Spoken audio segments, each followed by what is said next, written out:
Hey, good morning, everybody. It's GW again. It's been about a week since the election. It's 68 days until the inauguration on January 20th.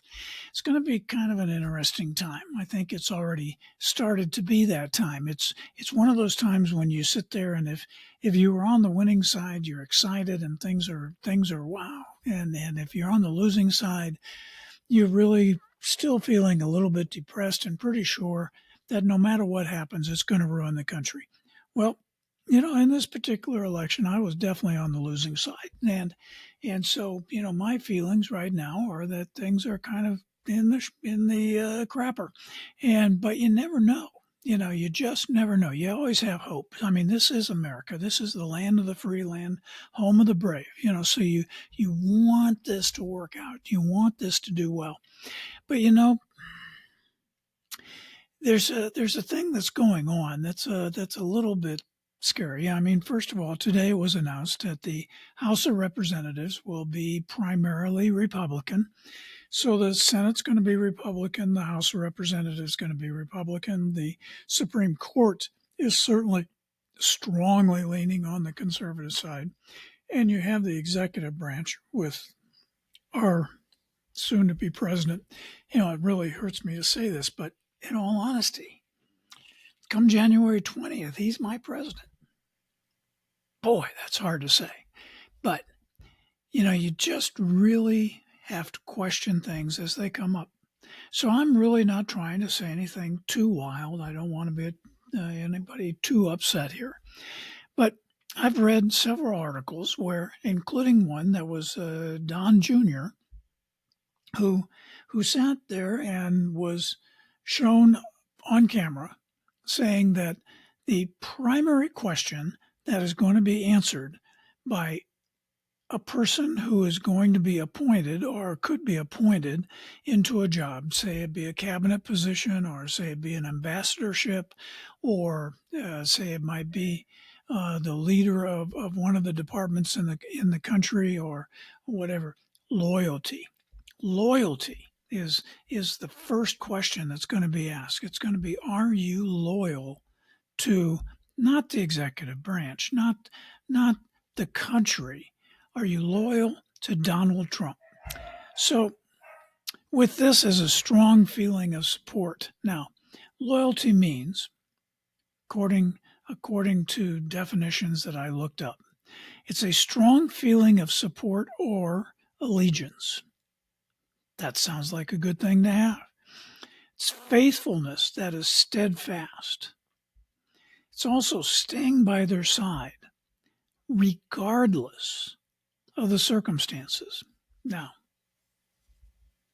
when you have loyalty over here on one side, which is what I would expect if I was in a senior level position in just about any company, any organization, anything else. I would expect a certain level of loyalty from everyone, but I would not expect blind loyalty. I would not expect them to say, no matter what, you are right.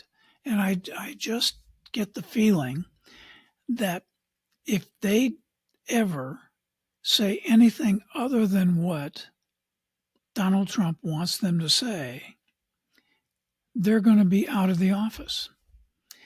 And in his first term, he had a lot of people in there that, because he was not as prepared as he is today to take office, he had to accept the recommendations of people who had been in the Republican Party for a long time.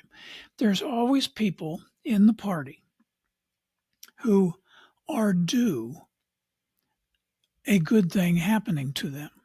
So frequently what that is a cabinet position or an ambassadorship or something. This does not mean that they're not qualified. It just means that they have put in the legwork and they have put in the time and the effort that they now are deserving of these positions. That's true with the cabinet and the positions that the new administration is putting together. It's just that the criteria As Donald Jr. said, loyalty is the number one requirement in any of these jobs. So we're going to have people who are very loyal. Now, just like every 4 years, if you go back into anybody's administration, I don't care who it is, pick your president, whichever one you thought was the best and whichever one you thought was the worst, and then do your research and go back into the time when they were organizing their administration, in between the time of the election and the inauguration day, and that first 100 days after the inauguration. It is always chaotic. Always chaotic. Can't help it. I mean, people are coming into an office, out of the office, the people who are leaving their office. You have different levels of cooperation that are going on. Doesn't matter where you are. It's always chaotic. It's like that every 4 years, every 8 years. It just doesn't matter. But in this particular time, as you look at this, the question that comes up is, well, where is the people's experience? Now, I'm pretty sure that if you go back 4 years, you go back 20 years, you go back 32 years, you're going to find that same question being asked. How can you appoint this person to do that job? Well, I mean, look at Huckabee going to be the ambassador to Israel. Huckabee is from Arkansas. Now, no offense to the people of Arkansas. I personally have spent a lot of time in that state. My family comes from that state. There's not a lot of Jewish people in the state of Arkansas. So where is it that Huckabee got his political experience to be able to go and impact that particular region of the world? Interesting. Just interesting. Marco Rubio, first Secretary of State, also an interesting thing. Wish him well. I want him to do the best job possible. I mean, I am an American. I want America to be respected around the world. So you have all these positions that are cabinet positions and political appointees, and they're just, so many things that are being appointed. And, another thing that has come out here recently is that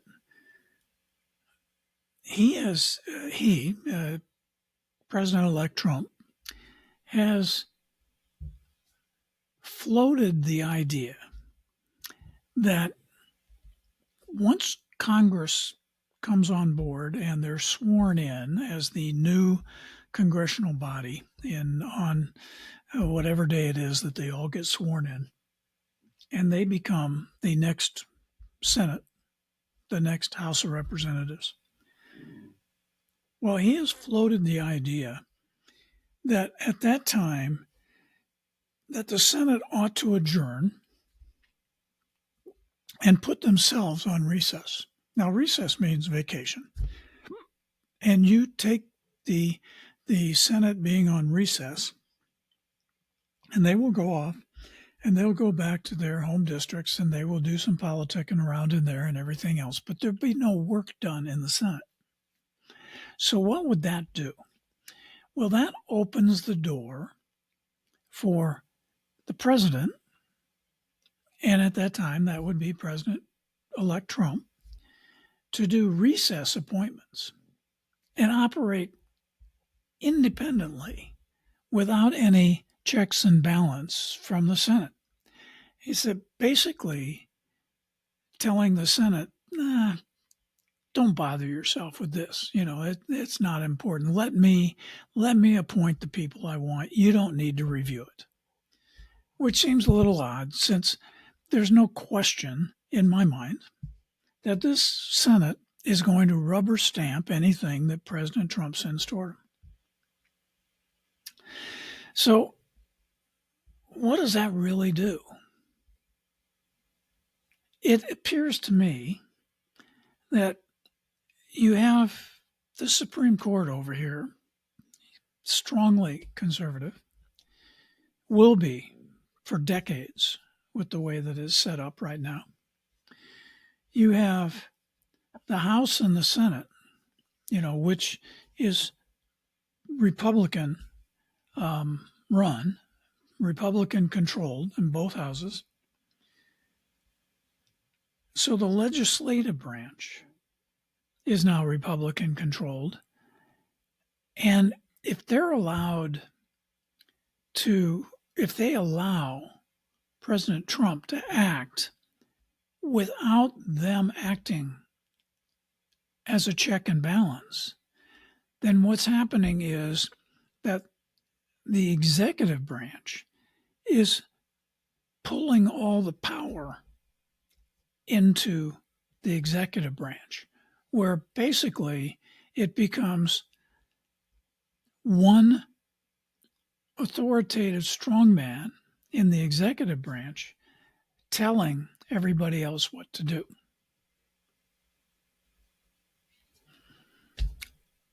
Well, that's 1 week after. 1 week after the election. Those are things that are happening.